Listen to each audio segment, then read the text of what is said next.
Meenakshi Arun is a full-time professional in the technology industry who started her personal gardening journey in 2002 after she and her husband Arun bought their first home. Growing up, she had plenty of inspiration right at home, with both her mother and grandmothers being plant and garden lovers. From a few balcony plants, Meenakshi soon had close to 400 pots of flowers, fruits, and vegetables on the terrace of their apartment, always grown with natural methods. In 2010, Meenakshi started to focus on growing food with increasing awareness of the dangers in the market produce grown with chemical pesticides and fertilizers. Here, Meenakshi Arun shares simple gardening tips during a tour of her home garden in a three-part series.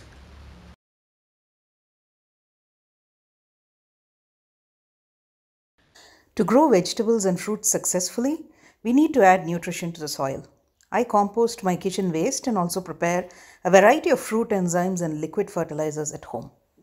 What you're seeing here is finished banana enzyme that I use for fruiting and flowering.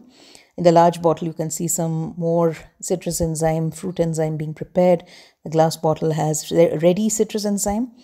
This is our home compost. You can see it's rich black gold from my kitchen waste. We don't send any waste out of our home from the kitchen. And between your compost and these bioenzymes, you have the perfect supplements to ensure that you can feed your vegetables across the growing stage. I also vermicompost. So this is my worm bin, and the worms finish up the almost done compost very fast and give us really rich fertilizer for our soil.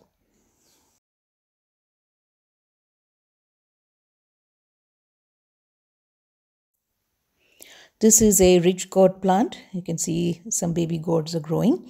You need to protect these from fruit fly and melon fly attacks, for which I use pheromone traps. You can see a trap here. They attract the male flies and break the cycle basically. So for all gourds, when you grow them in your home garden, you need to make sure you hand pollinate them, which means you take the male flower and then you need to ensure that the pollen is applied to a female flower. The female flower is a flower that has the little vegetable at the back of the flower. So you simply take a brush, or you just take the male flower and lightly rub it against the female. If the hand pollination is successful, you'll see it growing. Otherwise, you will see that it'll wither off. So that's an example of a pollinated flower. So you must always mix a good amount of pollinator attractors. So you can see zinnias here, and I usually pack my beds with herbs. That's tulsi there. You can see that okra is growing along with tomatoes. There's some Malabar spinach as well, and then I've also used some green manure in this bed. It's methi there. We also use yellow sticky traps to catch the white flies. And when you plant densely like this, you will always have healthier crop. And then finally you will have better harvests. So the methi helps to fix nitrogen into the soil. Here is another example of good companion planting. So that's gongura leaves, there's basil, and then there is native turmeric. These are all planted at the base of my guava tree. And then there are also a couple of herbs there. You can see some rosemary. And it's also near what is called a lemon balm plant, or melissa popularly.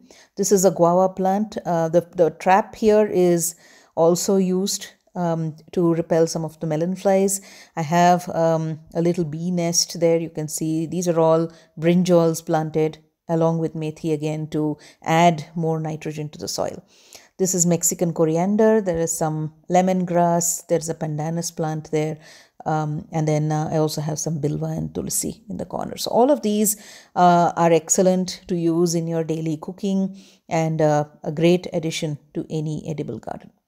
One of the things that's interesting to see is we have a nice trellis set up for this coyote squash, or chow chow as it is called. but it prefers to climb on top of the curry leaf plant. And this is a variety that we planted about a year ago. And chow chow is a vegetable that is directly planted from a sprouted fruit into the soil, and it will typically start yielding very well in the cooler months of the year.